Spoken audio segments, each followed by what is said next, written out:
Deep fry అవసరం లేకుండా చాలా తక్కువ నూనెతో బయట క్రిస్పీగా లోపల సాఫ్ట్గా ఉండే ఎంతో టేస్టీ అండ్ స్పైసీ అరటికాయ ఫ్రై తయారీ విధానం చూద్దాం. దీనిని వెజిటేరియన్ ఫిష్ ఫ్రై అని కూడా అంటారు, ఎందుకంటే ఇది అచ్చం ఫిష్ ఫ్రై లానే ఉంటుంది దీని టేస్ట్.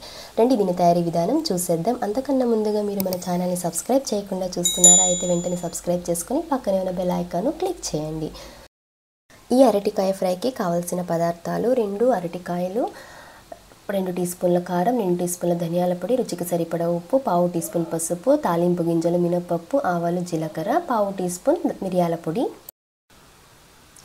ఈ అరటికాయ ముక్కలను 2 వైపులా ఇలా కట్ చేసుకొని బయట తోలును తీసేద్దాం. తోలును ఇలా లైట్గా పలుచగా స్క్రేప్ చేసుకొని తీసుకోండి 2 అరటికాయలకి. వీటిని ఇలా చిన్న చిన్న ముక్కలుగా రౌండ్ షేప్లో కట్ చేసుకుందాం. మరీ పలుచగా కాకుండా ఇలా మీడియం సైజులో కట్ చేసుకుందాం. మరీ పలుచగా అయితే ముక్కలు చెదిరిపోతాయి. ఇలా ముక్కలన్నీ కట్ చేసుకునే లోపల ఒక గిన్నెలో నీళ్లు వేడి చేసుకుందాం. ఇలా వేడైన నీటిలోకి మనం ముందుగా కట్ చేసుకున్న అరటికాయ ముక్కలన్నీ వేసేసి కరెక్ట్గా 3 అంటే 3 నిమిషాల పాటు మీడియం ఫ్లేమ్లో ఉడికించుకుందాం. ఇలా ఉడికించుకోవడం వల్ల దీనిలోని జిగురంతా వెళ్ళిపోయి అరటికాయ ముక్కలు మెత్తబడతాయి. మనం ఫ్రై చేసేటప్పుడు ప్యాన్కి అతుక్కోకుండా ఉంటుంది. 3 నిమిషాల తర్వాత నీళ్ళన్నీ వంపేసి ఇలా ఒక బౌల్లోకి తీసుకొని మనం ముందుగా తీసి పెట్టుకున్న మసాలాలన్నీ వేసి కలుపుకుందాం. కొద్దిగా ఉప్పు, పసుపు, కారం పొడి, ధనియాల పొడి, మిరియాల పొడి వేసి బాగా కలుపుకుందాము. ఈ మిరియాల పొడి వేయడం వల్ల అరటికాయ ఫ్రై రుచి చాలా బాగుంటుంది. ఇప్పుడు ఈ మసాలాలన్నీ అన్ని అరటికాయ ముక్కలకి పట్టేలాగా బాగా కలుపుకొని ఒక 5 నిమిషాల పాటు పక్కన పెట్టుకుందాము. ఒక మందంగా ఉన్న ప్యాన్లో 2 టేబుల్ స్పూన్ల నూనెను వేసుకొని నూనె కొద్దిగా వేడయ్యాక తాలింపు గింజలు వేసి ఒక్కొక్క అరటికాయ ముక్కని ఇలా మొత్తం అరటికాయ ముక్కలన్నీ ప్యాన్లో స్ప్రెడ్ చేసుకోండి.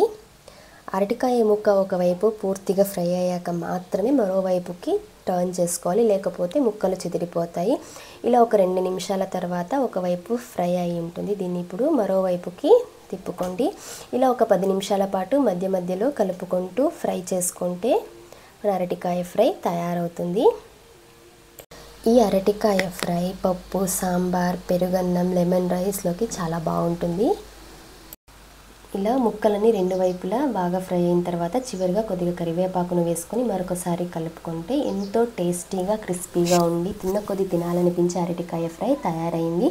చూసారు కదండి, ఎంతో సింపుల్గా మనం అరటికాయ ఫ్రై తయారీ విధానం చూసేసాం. మీరు తప్పకుండా ట్రై చేసి మీకు ఎలా కుదిరిందో మీ ఫీడ్బ్యాక్ని కమెంట్స్లో తెలియజేయండి. మీకు ఈ వీడియో నచ్చినట్లయితే లైక్ చేసి షేర్ చేసి మన ఛానల్ని సబ్స్క్రైబ్ చేసుకొని పక్కనే ఉన్న బెల్ ఐకాన్ క్లిక్ చేసుకోండి. మన daily updates and baby related videos కోసం family and food for ever Instagram అకౌంట్ని ఫాలో అవ్వండి. కలుద్దాం మరొక సింపుల్, టేస్టీ అండ్ హెల్దీ రెసిపీతో. Thank you for watching.